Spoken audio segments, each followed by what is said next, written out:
Hi, my name is Emma Lewis, and I'm a current psychology student at the University of Arkansas in Fort Smith. And this is my research project, Correlations of the Bystander Effect, Crime, and Helping Behavior in College Students. And this research was done with the help of my professors, Dr. Top and Dr. Benjamin. So, the bystander effect is a common social phenomenon that happens a lot in our world today. It is when, as a bystander, you witness somebody in need of help, but don't intervene because you feel that somebody else will.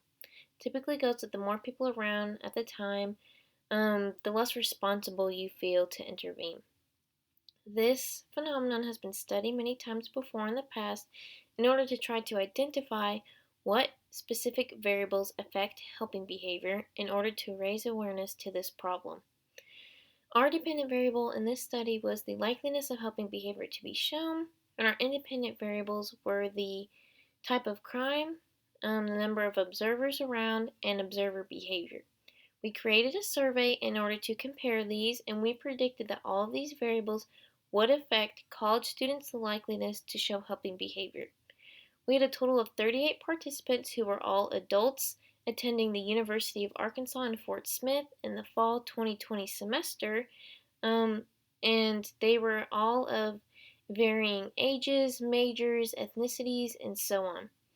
Our materials was the Helping Behavior Survey, which consisted of a consent page, 6 demographical questions, 36 questions across 4 different Likert scales, 2 follow-up yes or no questions, and then a debriefing page. The scale questions each explained a hypothetical scenario involving one of the 4 types of crimes, and then participants were asked to rate their likeliness to help the victim um, due to the number of observers around and their behavior. The scale ratings rated from 1, not very likely to show helping behavior, to 5, extremely likely. The procedure began with recruiting the participants through their school emails and asking them to spend about 10 minutes of their time to fill out our survey. After they finished all the questions, they were asked if they wanted to submit their responses. Then they were debriefed, thanked, and dismissed.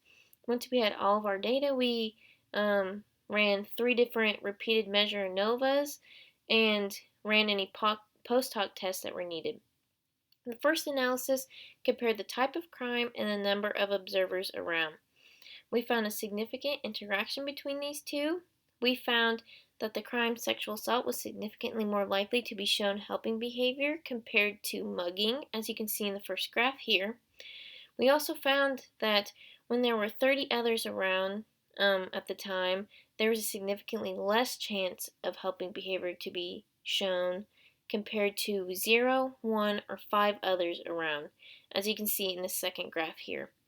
The second analysis compared the type of crime and observer behavior, and we found that there's a significantly higher chance of potential helping behavior to be shown when the other observers seem to be alarmed compared to when they seem to just be calm.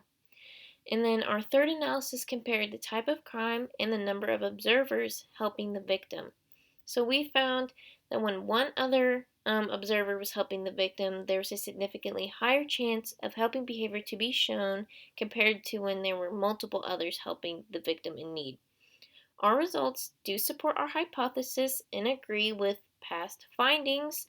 There are some limitations to this study. One being that reported self-reported behaviors don't always match up with observed behaviors. It's always best to see the most accurate results in a natural environment. But despite that, these results support our hypothesis and enhance the understanding of the bystander effect in the scientific community. These results can be implemented to create behavior awareness programs and trainings in order to teach everyday citizens how to help other victims in need and therefore to decrease crime rates. Thank you so much for watching my presentation today. Hope you have a great day. Bye.